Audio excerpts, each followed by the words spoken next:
Yama etiefo nyina aha makwaba edeba power 97.9 TVX was it so ye pem tubem Kasiebo ena yede ebramu na Kasiebo yi ene eye April for so bosime de to so aduasa efiem pemienu ne aduonu enum eda wukia da na say April anase ofori so bosime no yede akogua na sam yede Kasiebo yi ebramu a enam emiaya hodo Global FM wo ho Sharp FM takrade nsoma FM on kankwanta Boem FM ebo jase kan Honorable Kofi Adams papa bi na bato mpesi so ginya me wo sampa nananama afogos so West End Radio ewelembeleke FM ebo kwazan Kligi FM Bolle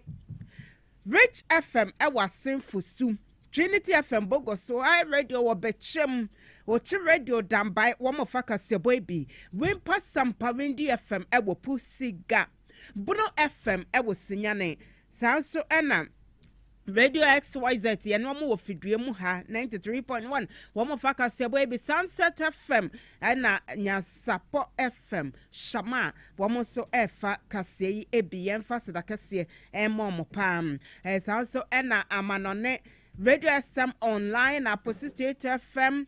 Daisy Radio Italy Adam for Power Radio Paris J Live Radio PD Radio Ninyina ewo UK Multi TV Radio boss ne so Radio XYZ FB so ena Loud Silence TV so FB Kevin Taylor enna pamfo yadamase power wo Facebook ya Power 979 Power 979 TV XYZ bepo say man na manfo wo come page wo benya Kasiebo bi ahwe ewo ho cheche link no na wama afofron so ensa kabi Kasiebo yede ebemu emunsem tutu ye beto edwabi ense Ababe de Jasa Ghana Mampani Yera John Dramani Mahama ni appointees dodo na hwe ya ni nsem bi okan se nkosi match bosume na wieye na wo mo declare wo asset no enu ntia hwe ebeyi wo nyina Aban lawyer Penny abedi akire se Ghana Bar Association woman some omo kafa my penima managina watu ediafa kane Chief Justice hono emfa kwem and the National Identification Authority they are two just woman sheshe na womo ya no eye premium registration no womo atwebre ni mo e de free sabre akosi me ebo spend to so enum say ye ka asumdue ho asem e wo boko ene ne mpotem no otumfo se tutu ye otoso mienu asanteman wura ene eye de toso mienu ye beko akohwe sede eko Kani MPP amanyoko no womo candidate ba kwa nanko wo pese entone so aba no medi wo manim kwabda Japan dia to dwa so no nkwa ne nsusu ye mo de nkem free sabre yankosi December wa fi mu no ne ato aba flag bearer obedi MPP amanyoko nanim said MPP amayoko na gu na thank you to wedding kugu wo se thank you to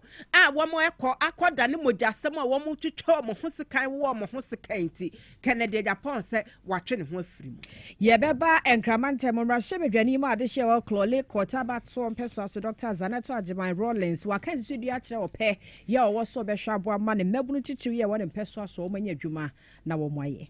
Semini bika na mobete ewo Kasiebo yi emu enwuma kobi bo ye chidom ene ye de Kasie yi ebremu abusia mi amfa sedama ex natural mineral water yensuo adwama so ye kroje wono mo ebo asiesie wede no ema no eye kama Ghana ha Melcom shops ahodo ina mu wura mu na bodi se ope ex natural mineral water ne bia ye be ma bia afrene ko to be 0596273546 and 0596273547 ofra na penifo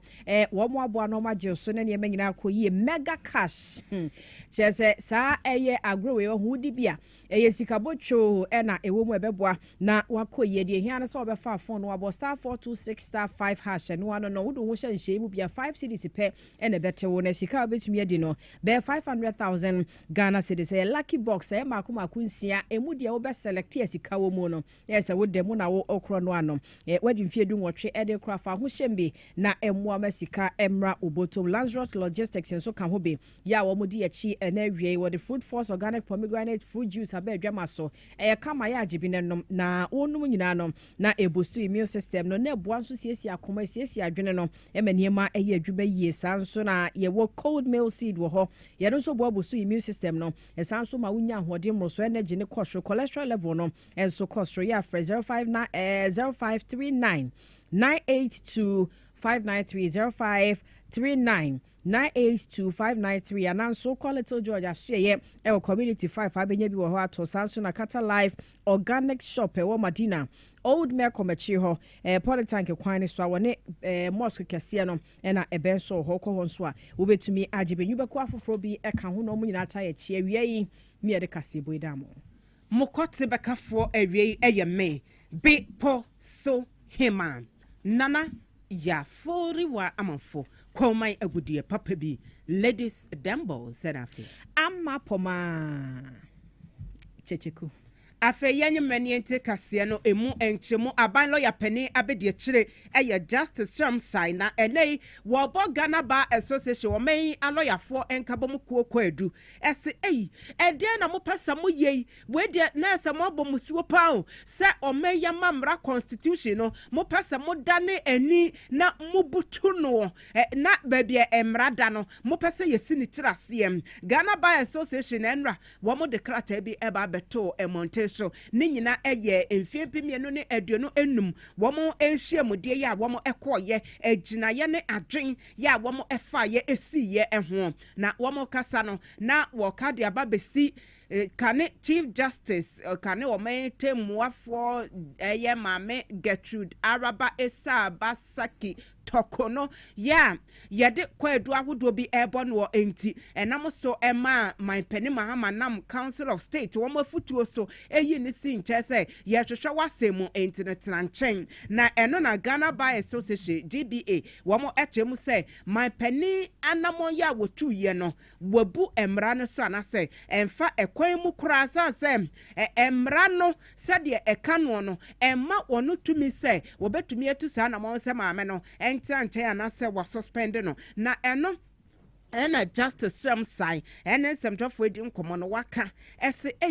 ye show ekuo bi ya womo se womo eye emranimfo enkabomkuo womo tumi kohia ewo enhyiamudi ase na womo efa adwen no womo nyina etumi esi ginaye ema ekoye se dabi ade a constitution ase oman na mamra akase aginaye wediem yesi ne kokoam yemfa mameto edwam no womo kase dabi esase my penny no eja ya wosi ye ne ehwa na motuo nyina no wotumi de ba beto edwama obi ate ase bia na se yehu de ekoso de na se womo ya mambofo emra no na womo pese womo esi ni trase ana se ebia babia ekakọ no eni ma womo anase enka enko womo afa enu tiri womo pese womo eda ne emra no na eside na wo pache se wo wotumi se wo beche my pene se kobenkum anase konifa eti wose de GBA4 womo eka ne de wono womo enya adwene kra wono ye nuanu mu TV3 edi nkomo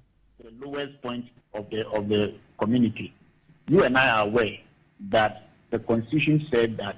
no person, the proceedings of this, the proceedings involving the removal of the Chief Justice should be made private. The proceedings should remain private and not be made public. So if a group of lawyers meet at an event and decide that the best call they can make is to call the president to make that which the Constitution says should be private, should make it public. What does that tell you? Is that not a group of people who are determined to either subvert or to overcome or to circumvent the Constitution? You don't need to go to law school to understand that when the Constitution says something should be private, and the series of court decisions confirm that the proceedings, including the petition, the responses, the conversation about this should remain private, how can you then go to a meeting and say that as a group of lawyers, we want the president to make it public? Etiwe eye aban lawyer penny abedie chire justice sham sign na yetene kan nyina mu ena NDC amayoko no emranimfo kuo legal team no penny bakoya oka ho ne tia bobi yie pa ebo emramu Victor Kwedoga Adawood wode etu edwa etese ase ne sen se Ghana Bar Association etumi etese o debi Chief Justice my penny wo se wa suspending and say watch na sensen no ese agina ye ne de ebe ya sign etwe sign say maame no anamo anase kwadu ya ye de bon ene ade no yentumi enya aba ewo mu etesi da na okase wontre ne ho ensi nchen anase empo no emra no sade eka no enya wo na wo beka se one train ho ensi nkyɛn kwadoga Dawood say Ghana Bar Association womonte womankasa asɛm na womokanase. GBA has no power like that to say that the president is constitutional right to go and revoke that. I think that this is they've got it wrong, and this is lawlessness and unconstitutional. They have it wrong, and they should be told in uncertain terms that they've gotten wrong, and what they are doing, I think they have shown, and this is the reason why even within the GBA is that there is a schism that is going to happen, and even already people are agitating that the GBA does not speak for its people. They only speak when it concerns them or some of their people, but not all the members of the. I think GBA is aware that, listen, there are efforts that the Law Society of Ghana wants to come up. There are efforts that people, if it is not that paying dues or paying dues to GBA is tied to paying your license, they will have seen the number of people who will not be members of the GBA because of some of the things that they do. And I think that GBA should sit up. If not, at the end of the day, one day, they will lose their credibility. Eti when lawyer Kwadoga Dawood na yetene nka mmanimu ni bakwa wono so abin ye pa ye Martin Kpebu and was hey Ghana Bar Association we de mo horomontoma go pa ewo abonti o esanse mo abom ankasa mo ho adapa na wo che se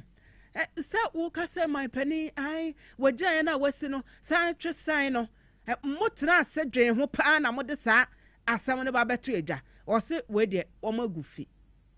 It stopped using the electronic system. And to be honest, I didn't know that this didn't come to general business. General meeting at the bar, I don't remember receiving a letter from the bar saying that they are no longer using the electronic system. I thought the electronic system are still in place. No, they have stopped. So if they stopped this a long time ago, I don't know what the bar is based by. Chief Justice, acting Chief Justice, Bani stop. You know, the bar, it's okay, I can understand our bar situation. You know, for a long while, they decided not to be engaged in this national political discourse. Then they come out once in a while and comment about only a few issues, Galamsey, etc.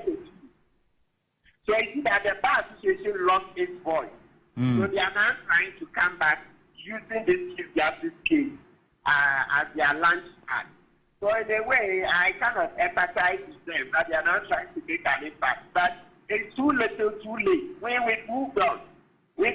We no longer look to the bar because they lost their voice. They wouldn't come and talk. They say, hey, they don't want to be used for party political activities. If they talk about everything, then it's like they are engaged in politics or whatever. You know, the bar situation used to be the conscience of the nation, but they lost it a long time ago. So they can comment, but it doesn't mean that it's their lead that will follow. I'm not following the lead of the bar right now. We have been commenting for some years now, and we think that we should not earn that right to offer our opinions. I'm not bound by the things the bar is doing, especially when the bar has not commented when we needed its move.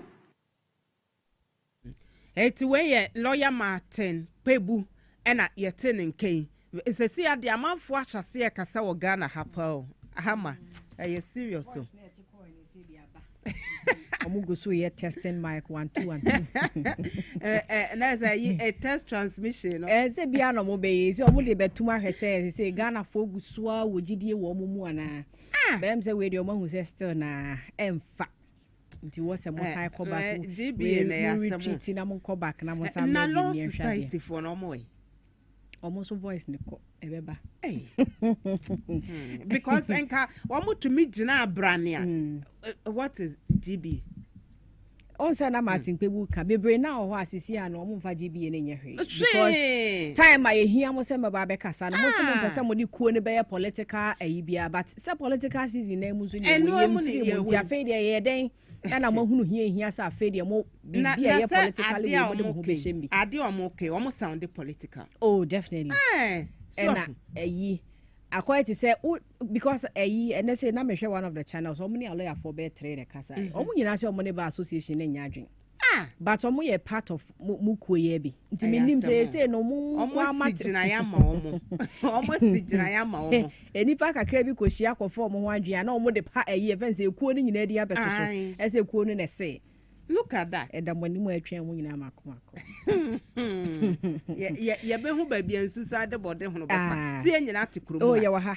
Ye wa ha. Ye to ansam no so ne akonsem from ye be kai ya na ye February bo so me da ye toso edunwotwe na Ghana ye mampani ye John Dramani Mahama na tena ye na Auditor General e ba ya na japade a wo ne ma hodro a wo declare de ma no se enie wonye na o Ghana fo nyina hu de twa mu na bre so no wo konso a wa ya ne sa pepe se de o Ghana ya mamra constitution no si eye pepepe na sa ensemi emu no na odi to na points nyina enim se wo mo nso so sade wo no aye wo mo nko no mo nko ne sa no ma wo mo ade akwakosi eye afia ye wo mi first quarter no fe di kan na wieye se wo ya se wo nyan declare wo asset ya na ne enye obi de kumantwi wo ankasa na ade utiri wo de ebeji akyerema na ye ni kan kotie nsem no a Ghana ya mampani ye John Dramani Mahama o kan sa bre ne sanse first quarter no wo de ma wo no first quarter ne se ya so na enso amane ne se aswafo no dodo no a any appointees no dodo no a wo mo assets no wo mo enyan declare yentie nsem no Ghana man pani ye John Dramani Mahama de tuja sabra ni wi a wo mo enyan declare mo assets no yemfa wo mo nyina di mamo. I've also taken this step to send an unmistakable signal to all public office holders, especially those that I have appointed, that I take the declaration of assets very seriously and expect full compliance from them. I've asked the Chief of Staff to send word to all appointees to ensure that they declare their assets by the end of the first quarter of this year, that is by 31st March 2025. I wish to stress that any appointee failing to meet this deadline would face severe sanctions, not excluding removal from office. Even as we strive to hold past government officials accountable for their stewardship, I deem it even more imperative to enforce anti-corruption among our present public office holders. Charity, they say, begins at home. I'm therefore determined to take the necessary steps to ensure that we fight corruption vigorously so that the precious little resources that have been entrusted to us by the Ghanaian people are used only in their interest. There have been issues raised about the effectiveness of the current assets declaration regime. We must take advantage of the current constitution review process to strengthen the assets declaration regime to make it more relevant to changing times. I believe that we must move to a regime where the assets so declared can be published before and after public office, so that the phenomenon of unexplained and overnight wealth obviously earned through the proceeds of corruption can be checked. I trust that a healthy debate can be had over this issue and consensus built on the way forward. Usiawe ya Ghana man pani ye John Dramani Mahama February boss me da ye na toso edunwotwe na ogina simpie ni apaso ode sanse mitudwa sada no no declare ne assets bi no kra be ka se ono mpo no wache wabra wo declare assets ne ntini wo hwe ni mu se na soafo no nso ebe ne sa na nso nkra kire se asoafo ni bufa dodo no ano deadline ni ko na wie no na wo munye declare wo mu assets ne se de wo so mo ye no wo hwe list no aba no a edoso papa wo ma kire bere kro ye asafo nyina ye ma wo mu appointment ne nso so ebesi ne wo munya mfa wo enkrata enkodan yera neta kofi boachi ne din wa ha ono ye director of operations mampani atena yera se tekpe etu mampani fo ye sikasem ene ntutu ye ensem solari gbavlola te ono ye special envoy edeko Sahel state ahodo na ya ajanto presidential staff ane de enkoim Charles Kipo director general national investigations bureau ne de enkoim yera otukono presidential initiative in agriculture enwufutu fo mampani atena ye wono so ne de enkoim Samuel Fosuampo for policy advisor political wo mampani abedi ekira tena ye KOD presidential advisor diaspora ne de enyanko echese list no utoa so ko wani medoso pam ye Kasiebo boni nyina so aha na wo so NS Bojaje Mfie deputy minister wono se ne de enko Al Hassan Sahibu Suhini ne de enko Rita na Odole eso wa deputy minister ne de enko Gizela Agbotu Tete deputy minister ne de enko Samso na Ali Adolf Dumelo. John Dumelo Kofi Seto or Deputy Minister ne deɛ nkɔ Ali Adolf John your Northern Regional Minister ne deɛ nkɔ John Kojo Dwapon your team Mantam Swafo ne deɛ nkɔ Ibrahim Tia North East Regional Minister Onfama Charity Gardner wɔno nso so Yahafo Regional Minister wɔno nso so Nyamfa ne deɛ Emedan Penimfo Anthony Kwesi Sapor Ghana Revenue Authority ne deɛ nkɔ Dr. Winfred Ba wɔno nso Health Facilities Regulatory Agency ne deɛ nkɔ Christian Tetehwono IGP extraordinaire ne IG. Oh, IG. ne deɛ nkɔ wo deɛ sɛ wɔn mo pokora deɛ wɔn appointment wo sɛ bi mo wɔn appointment ne bɛɛ kyerɛ etu wɔn po ebetumi asɛ wɔn mo wɔn deɛ yɛ pa wɔn mo ntɛm koraa nti saafo deɛ first quarter no nanka wɔn betumi de akɔ but we mu wɔn deɛ bɛɛ kyerɛ koraa no ɛno mpo nye excuse yɛsɛ fabra ɛwɔ sɛ wɔde ba patient bafo bɔne Ghana prisons wɔn nso so ne deɛ nkɔ yi Ghana fire service maami Daniela Mausinto Sapon wɔn nso so ne deɛ enyankɔ Basintale Amadu immigration wɔn nso saa Maxwell Obuba Mante narcotics control ne deɛ nkɔ Dr. Joseph Bikanyi Kunyo wɔn yɛ Nadmo wɔn nso saa ne deɛ enyankɔ nkoduru yɛ ɛna afei Adam Bona small arms and light weapons wɔn nso ne deɛ nkɔ Lawrence Kwaku Betano Ghana Army wɔn nso deɛ nkɔ Godwin Levinos Bessing wɔn nso Ghana Navy ne deɛ nkɔ Eric Ajen Frimpong Ghana Air Force wɔn nso ne deɛ nkɔ nti list ne deɛ Kasiebo a ɛdɔɔso paa ɛkyerɛ obi nso yɛ match on sɛ yohunu mu deɛ na yɛ match mu obebi nti no na sɛ ɔmo deɛ ne deɛ nkɔ yɛ antiase wɔ mu na ɔmo a January hɔ no na besi na ɛmkɔyɛ no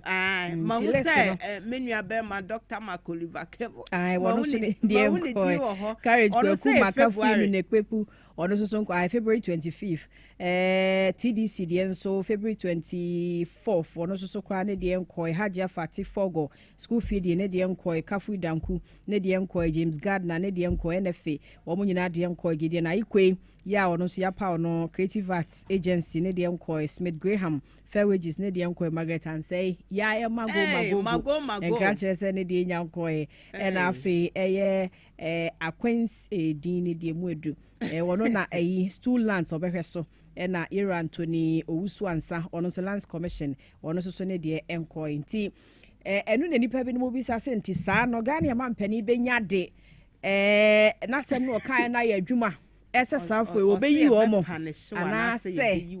ɔbɛpanehye wɔ mo na ensɛmi Kane Auditor General Yera Daniel Yawodom Levo wakasa de afa ho wɔkyerɛ sɛ we no akɔɛsɛ asɛ nianso honhom kakra ɔsɛ asɛ momfa buo ne ani die mama mpani so ɔbɛka sɛm na ɛbrɛ ne bɛso na momfa nkɔɛ sɛ deɛ wɔsɛ ɛkronti wasɛ ma mpani sɛ we ma ne mfa na ne ani wama n'animre na asɛmi wontu ho anamɔ ne nsɛm ne bini. Respect for the president,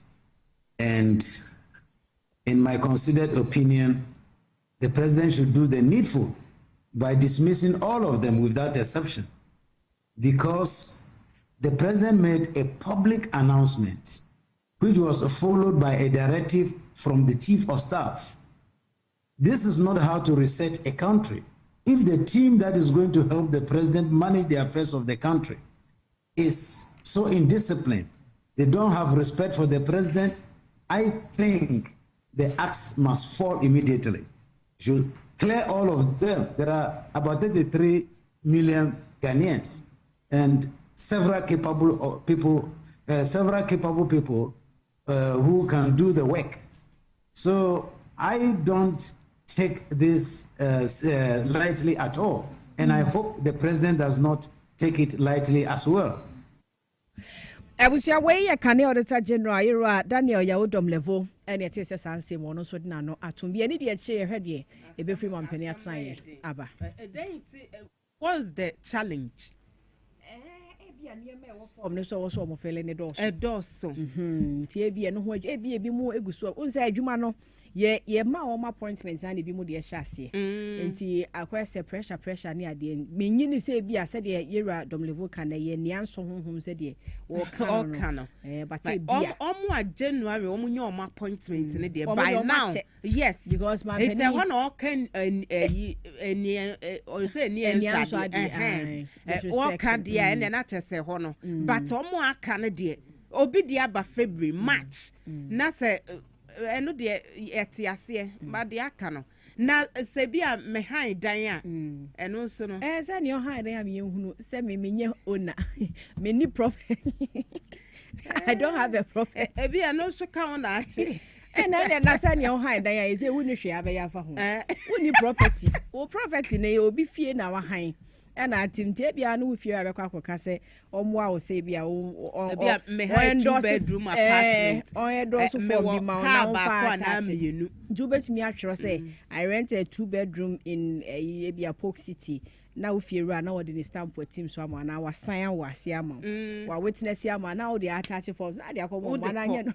bebra ma ne ama we ya simple mommy anya ne fast ne enko we are on a supersonic speed one will speed na adoma ama dey ba no anu o dey pass say onze ene launch ne ba ko be sa ko so na watchi mu de anya say speed na no de yesam ndi class ne ntem na yenko wan na yet one sam ne so eye asimdwe hu nsam na ye ka sa boko ensam makumi nua ma ye adwuma apesika me de ato akode me ne me nua beko mekuno metutu abonne za ne ma no akoso ampenefo ye de omo betumi bi asebe ya asimdwe be ba mpotem na so besine ekunkunku mente me ho ase na eno na akohia se hwehwe ya na mpenefo ayese asantene otumfo se tutu ye otoso mienu wo bema chese wawuramu na chese etu nkotre de etre asomdwe emra no ye saa hwehwe no wo ma hyase enra na wo hye enkomodie no ase process no ase na tese afanu no wono omo ekasa sebe ya asimdue ebeye adwuma ewomum ene ye de tosumienu de 2 mediation process no de tosumienu na napia eton krama ya santimantemu yenko na yeneneni nkomo na nakwaba yo yehwe se yebenya na napia ewa homa ne subio na yene no edi enkomo bisa se ene eye de tosumienu no sen ena akowie sasa enra womo ekoye no woche se de obofo no yanhyada ama womo briefing bia amfa de koso ewomu no eho ena wuntumi nwura dan ni mu eye afanu no ene mpenefo a etena asem ni mu na womo aka no womo pe ena womo ewo dan no emu eti yehwe se ene de ekosen a yenya na apia homansa ye ne bekasa Wama ede yento aso ani anko ensem ne foforo mu na National Identification Authority NIA for boy amane se wo sakra wo niemem kakra na boa magana fo enya kwanya entro wo mudi wo nhihye ni mu no wo mudi be konkrate mu na boa mo manya Ghana card ne bi ebedi wo ho danse se wo mo eye Ghana fo ne nti na wo mo ye premium registration services a wo de magana fo no mo kire mo de ne form akomako enum abeka ho se de be boa ama wo bi a wonya enkoya na wo mo nso so a epese ye wo mo de ententem ne ma wo mo no akwanya ne be ba masafo nyina edom ho ahyemo ebienti free sabia nkosi mebosmeda ya etoso enum de wo mo ogidie se obetu sa na mo no na yebekọ ahomaso na yakwa akodi sa ensemwe ho enkomo Williams Ampawada Las one na corporate affairs director ewo NIA wili yadase awie sa woni yakase Kasiebo mo nhihye yi emu ankasa ene se wada matiemu right me da so ni aba ma mentia woni wati for na ya kuchigu nkrata ne so no yenya premium center me ka premium center anania me patra ne se biaya se wo ba be Ghana card no a ohwe no slon ko kakra chain in district offices no ye be eni aba abekanye wo hoda da no eho na umre ninti memobo inuma no eso tempewu oko north east regional ye the premium center bako eco region north east region ho oko upper east ye the premium center bako eco eno ebewo border oko upper west ya the bako koho eno ebewo wa ape oko central region ya the bako koho eno so ebewo Cape Coast and now the wani etre vitaka ha me ana ewe yen head office ewo shiashi no ye yi the DESC head office may fit maybe so many there also in Numono. Any registration head office being ye called Greater Accra Regional Coordinating Council. And the aya do name say a friend Legon City campus now. A hall and ye registration center na a war and head office I was sharing and the alcohol. And no actually no. Yes, Kasa for Kasa Fidi so say yeah the before Frobi by ya to me being say online booking. Into young person or man for about that now in offices. Now the whole day was spent our honey chino. Yami Aduma if we fit me. In premium centers are Accra, a car bank center ho. Any they call Legon City campus. You best serve applicants on appointment basis. You know what I say? You are posting a steps no ubetiki now they are your appointment no in Facebook, X, Instagram, or in social handles no you are posting ho. Because what about who they will there from May 5th, your centers are Legon City campus, any car bank head office no. On appointment basis. To be fill form now online. Your uncle form be online and why interviews. Now if you interviews now web bookie center of a person will capture biometrics. To go capture biometrics via na ya the card amount. Ye did you must say any courier services no it be adding kobo. We are looking at say where we bibia no tempo person ye deliver at the emawa. Yebema courier services no aye at a fee. And what we assign catch there or man phoning in say aside the premium services centers no and the premium services. All our 276 district offices no yejuma. It is a say now for a Ghana card level for a district officer a free. Oh, call acquire replacement. If you have a card and you will call acquire for a district officer a honorable 125 Ghana. Oh, call consistent with Dean at the Bakubia Koshim and I say who send name on office selling na correct. I feel now call ye correction, you know. Who do ye district offices no and also no 70 Ghana cities.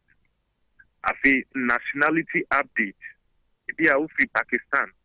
But what be young characters to see say Yajiwa to Musa Ghana in the open sister who status no now you know Ghana in and no district officer and also no 60 Ghana cedis. By a premium centers in India,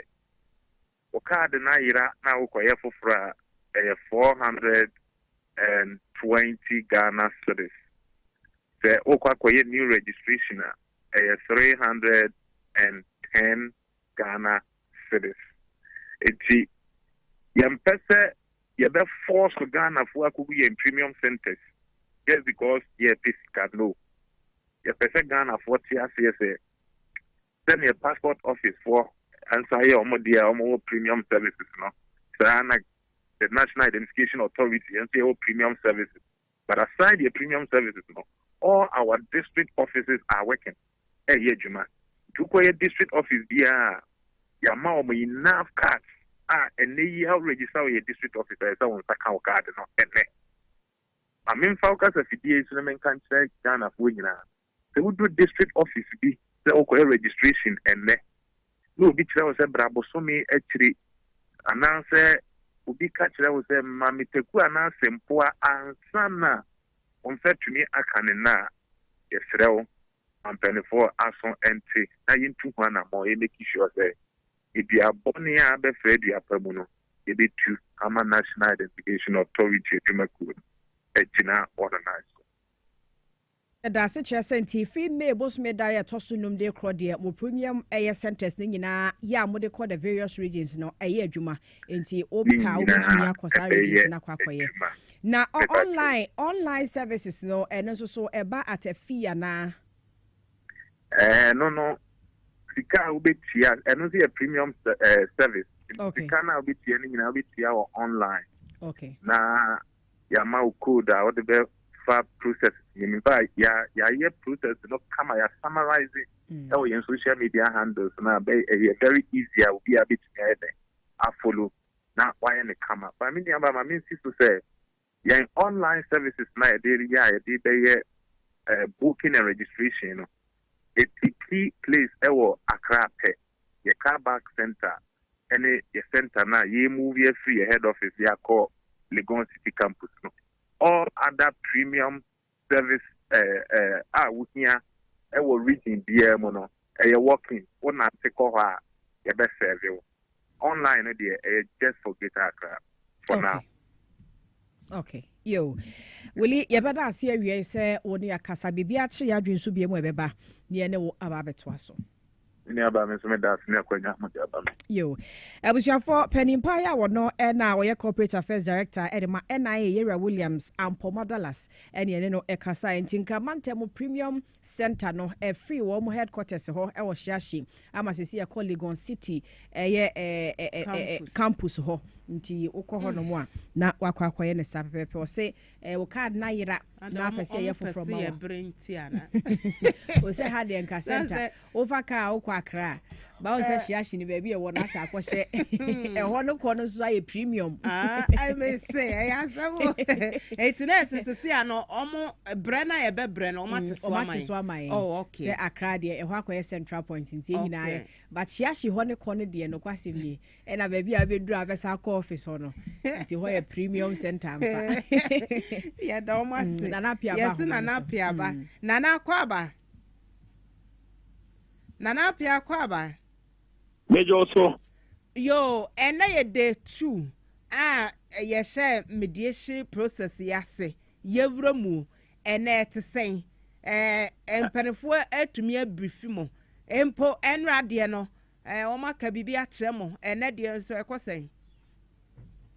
mini aba ata de wo ka no enra ebra yiwie no na empanyefo hwe ni mu senka ena dai omo behwe na ka omo wi a omo brifi e be anopai eja enam se ni ni access a ibetumi awura inside ni binti ye kokobom pempen wa bonten ho se ne be ya ebia omo ba ebehu so omo ba ana se omo mai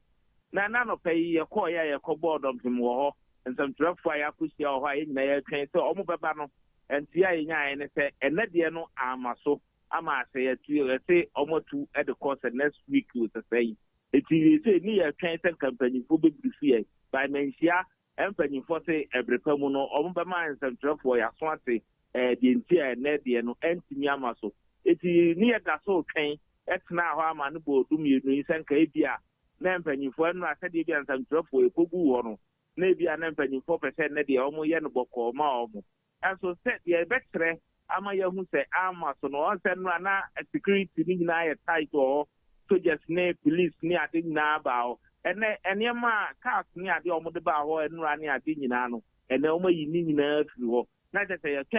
twen no ba de enya amaso ne ama dwumade no amaso eti se ye no na ye twen se menchia mpanyimfo de beto nsantrafo anim di nti a amaso ne no omo be briefie because e be chase no omo ma ye time table say e da say wi number ye da say wi number ye it is an amaso no ye twen se mpanyimfo be briefie no mama ye hu di nti a ne de no amaso omo tu de ko na wo twen se ne no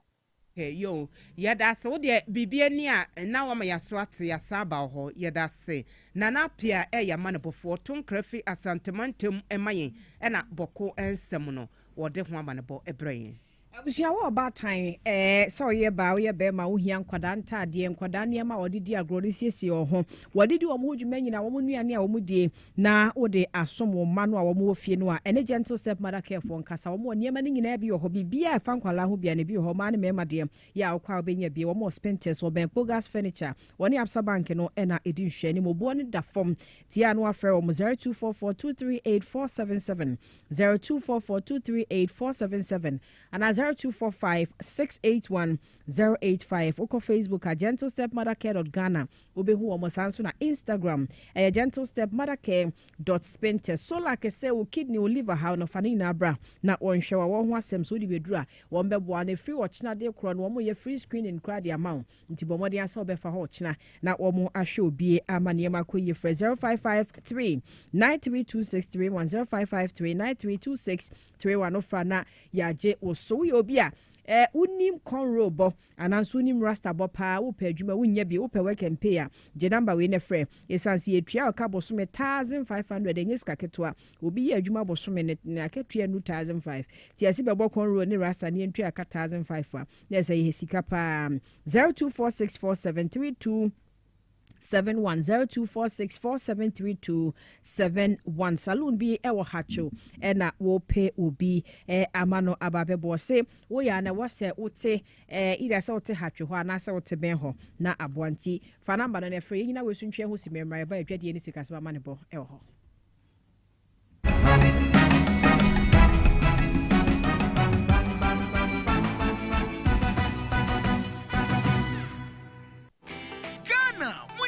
Ye watching a channel, a fedie, PA, or Yania Hochano to Acha, Mega Cash Lucky Box, and a bit do a Wujuma, where your game will be disca, instant cash prize. For phone number short code, *42 *5#, and no, a ye pecking crime. Mega Cash Lucky Box, and your name crash beto. Dial short code *42 *5#. Our all network. Follow prompt no. Na choose Lucky Box. Na resike no. Nina ya wodia. We bet me the 500,000 Ghana cedis. Ane 5 billion. Siano sisa sanshi shei. NL Ajiatum. Our Caritas lottery platform ne so. Mshishaka crowd.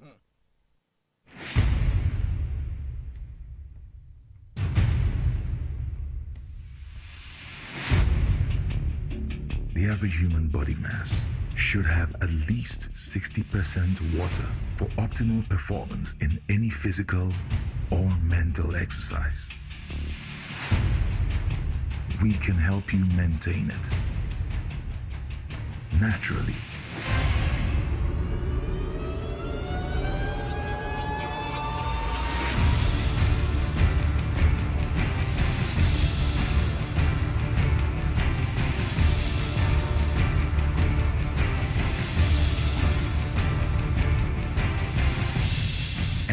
Natural mineral water.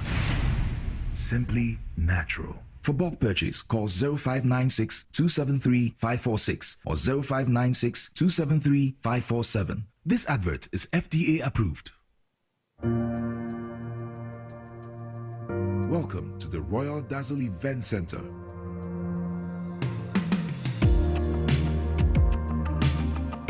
With a lush and well-maintained lawn and garden, you are assured of the best serene and comfortable atmosphere to organize all your family and social events.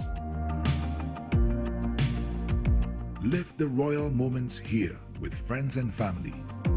The hosting capacity of 600 to 800 people makes Royal Dazzle the most versatile of places to host weddings, parties, funerals, conferences, concerts, and many more. Create your memories with us.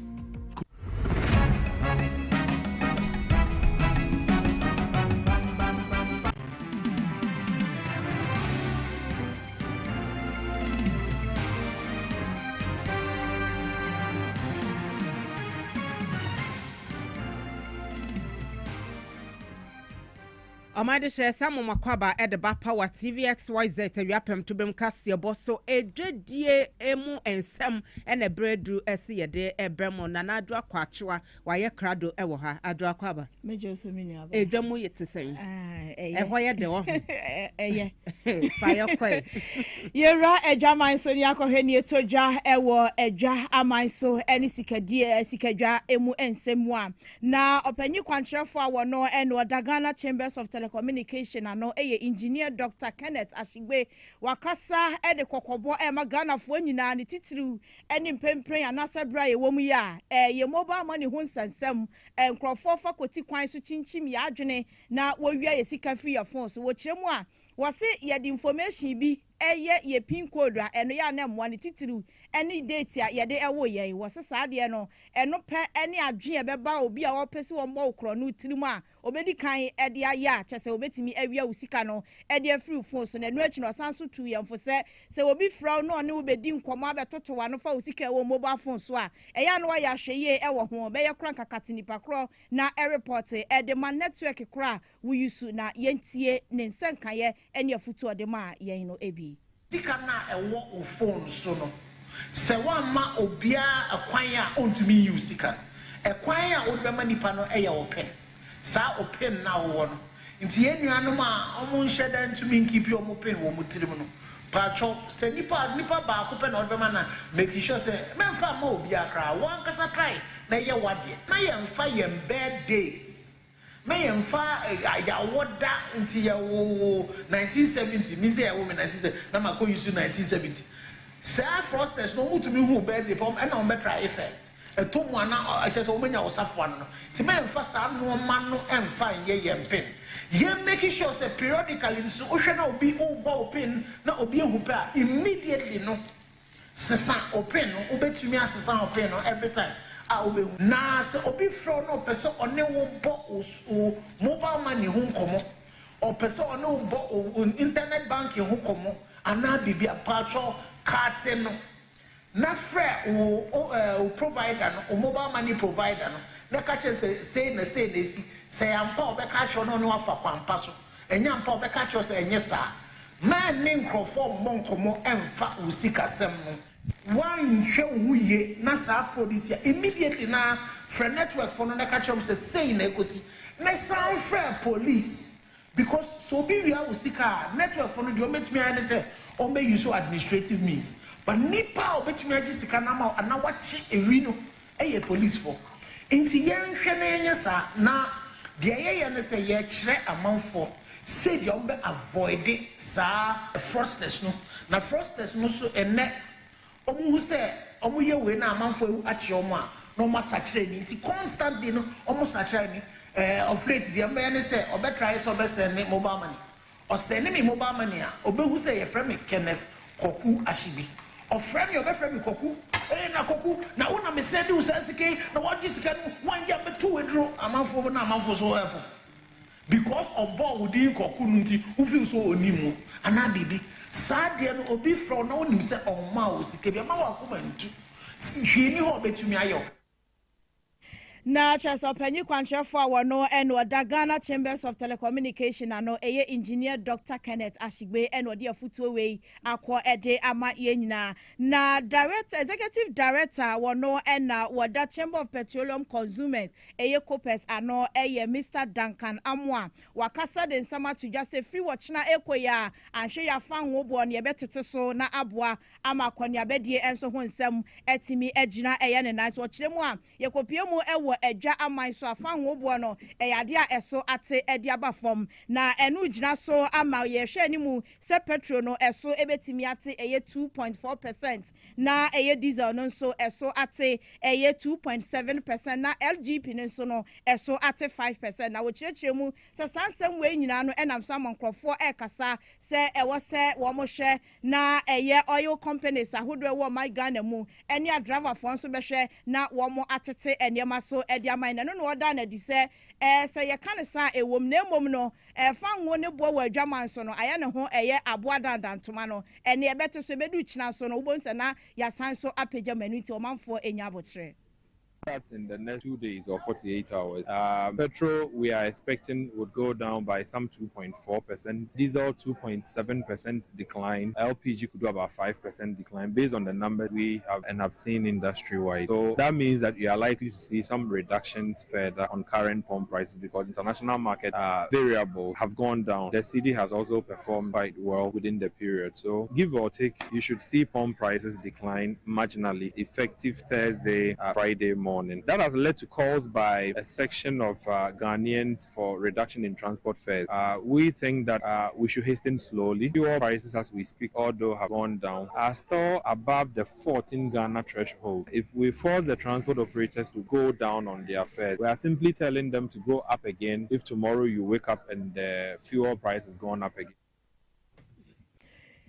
Now, Chess Executive Director, wano and that Chamber of Petroleum Consumers, Eye Copes, Eye Duncan Amwa, and our desa and Chemu Wenina, Ato Eye Agent Medina, and some way so na mede a dreadie emun seminal, SC, our Hanumuse, na prem to Recasiano, Atuaso. Yeah, that's a pa, do I? Yenia de Fango Bonnet so betino, Yenia de, yeah, sa, yeah, that's it. Okay. But 80 Nanadwa Kachua. Ena yete ne nkase ode edwadie mu ensem ebre yen anase Kasiebo ebre yen no na etesene ayedie ha ena yede ebesie ai yede asedama team ni nyina ama poma checheku yedu bia piesie ela ne tese team no enyina se na nado amobo aye emebo ansem ano edeba ye really ena sofo prince na Francis afe Raf MPA Emmanuel Nete wo nyina ta ye chi gift your say ena Elizabeth Tego wo so esieseyen ema ye ho eye fe yedamase na awie mokote bekafo eye me be po so hema nana ya fori wa amanfo kwa mai agudie papa bi ladies dembo senafi amapoma Checheku yanka o say apprenticeship program ne be hyase no mienu nti enwume no si abeka Kasiebo mu no ye de mu nsem ba be so mo ya damose